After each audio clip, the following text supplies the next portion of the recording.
Bonsoir à tous et bienvenue dans ce bref tour de l'actualité. La saison de pluie, comme vous le savez, a commencé et elle a déjà plusieurs conséquences. Parmi celles-ci, les opérateurs économiques se voient très impactés par les fortes pluies.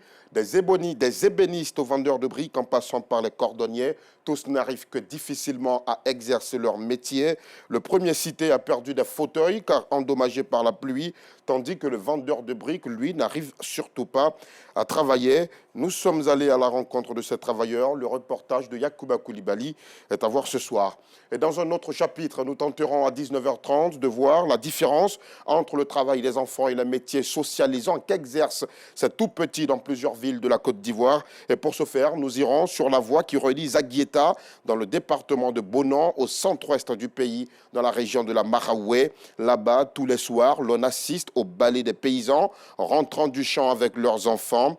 Et grands ou petits, tout le monde porte une charge. Et pourtant, ces charges portées par les enfants ou même les activités qu'ils mènent au champ peuvent être considérées comme une exploitation. Mais dans quel cas? Théodore Zouzou et Gilles Tonien nous le diront. Le mercredi 6 juin dernier, le groupe scolaire Children of Africa dans la commune d'Abobo a célébré ses meilleurs élèves. Et vous allez le voir, le meilleur d'entre tous a reçu le prix d'excellence Alassane Ouattara.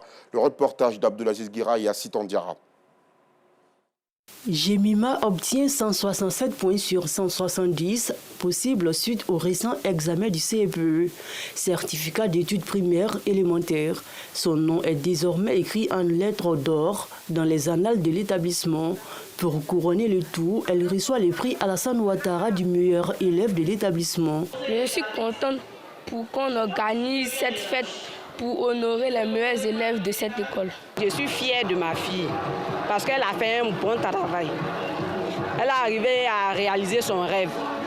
Parce que depuis la classe de CE2, elle avait dit qu'arrivée en classe de CM2, elle allait avoir le prix de l'excellence. Et aujourd'hui, elle a arrivé à réaliser ce rêve-là. À côté de Jemima, une cinquantaine d'élèves, les meilleurs de l'établissement, sont aussi célébrés. Une initiative qui réjouit les parents d'élèves. C'est une très bonne initiative d'encourager les enfants. Je dirais même super bonne parce que ça permet à d'autres élèves de fournir plus d'efforts encore. Lorsqu'ils voient qu'il y a des amis qui sont primés, mais ils vont tout faire pour être parmi ces primés-là les années à venir. Marraine de cette cérémonie d'excellence, Marie-Claire, directrice de l'éducation nationale et de l'alphabétisation Abidjan 4, s'est réjouie de la saine émulation qui règne au sein de l'établissement. Ce groupe scolaire constitue une véritable fierté pour toute la Draine Abidjan 4 parce que c'est un groupe exceptionnel, une école primaire d'excellence, il n'y en a pas ailleurs. Et c'est un groupe scolaire où les résultats sont toujours excellents. Cela fait 4 années que ce groupe existe et chaque année, le groupe réalise 100% de succès à l'entrée en 6e. La cérémonie d'excellence du groupe scolaire Children of Africa est à sa 4e édition. De nos frontières en Afrique du Sud, le président Cyril Ramaphosa a été investi aujourd'hui pour un autre mandat de 5 ans à la tête du pays. Cérémonie très solennelle d'investiture à Pretoria, la capitale économique, dans le bâtiment présidentiel. Ses partisans, de nombreux militants de l'ANC ont assisté à l'événement qui s'est déroulé en présence de nombreux chefs d'État, dont le vice-président ivoirien Tiemoko Meliette-Kone qui représentait le président Ouattara. Cyril Ramaphosa a affirmé, je cite, « Notre détermination à construire une société plus égalitaire et plus protectrice », mais il a aussi reconnu le manquement des précédentes administrations et l'exaspération des Sud-Africains.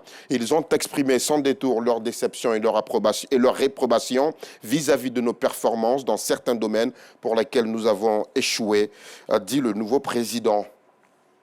En Arabie Saoudite, la canicule a tué au moins 900 fidèles lors du Hajj, le pèlerinage musulman qui s'y déroule. Ce mercredi, de nombreux proches de pèlerins disparus ont fouillé les hôpitaux pour y espérer retrouver en vie leurs parents. Au moins 600 pèlerins décédés sont égyptiens. C'est ce qu'a affirmé un diplomate arabe qui précise que tous les décès nouvellement annoncés sont dus à la chaleur. Les températures atteignent en effet 51,8 degrés Celsius. C'est la fin de ce flash. Au retour de l'information à 19h30. A tout de suite.